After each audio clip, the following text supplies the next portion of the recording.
एक पक्षी था, ना वहां पानी था ना वहां हरियाली थी, बस रेत ही रेत थी, वो भी गरम। वो पक्षी जो था वो बहुत तड़प रहा था, बस मरने की स्थिति थी।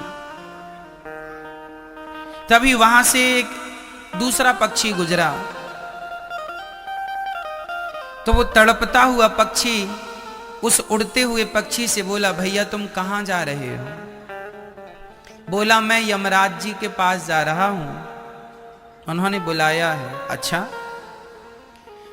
तो उस तड़पते हुए पक्षी ने कहा, भैया जरा मुझे ये बताओ कि मुझे ये दर्द कब तक मिलना है, जरा यमराज जी से पूछ लेना कि मैं कब तक तड़पूंगा, कब तक मेरे भाग्य में ये दुख है, पीड़ा है, दर्द है।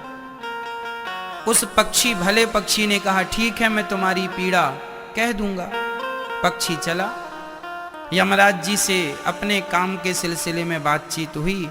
लौटते समय उस पक्षी ने यमराज जी से कहा कि महाराज, आते समय हमें एक घायल पक्षी मिला था, उसने पूछा है कि वो इस प्रकार कब तक भोगता रहेगा, बहुत कष्ट है उसे। यमराज ने कहा, अभी 7 वर्षों तक उसे यूं ही भोगना पड़ेगा। कितने वर्षों तक? 7 वर्षों तक उसके भाग्य में बहुत यूं ही कष्ट है।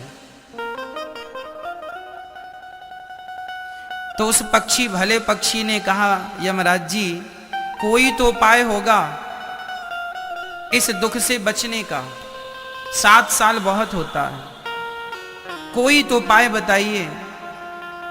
तब उस भले पक्षी ने पूछा तो यमराज जी ने बताया कि हां, एक उपाय है। क्या?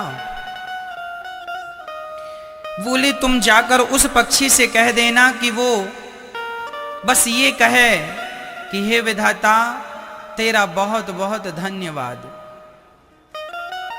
आज उसकी जो भी दुर्दशा है वह उस दुर्दशा में भी प्रसन्न रहे, और प्रसन्न रह के वो भगवान का थैंक यू कहे, धन्यवाद विधाता, तुमने जो दिया है उसका बहुत बहुत धन्यवाद।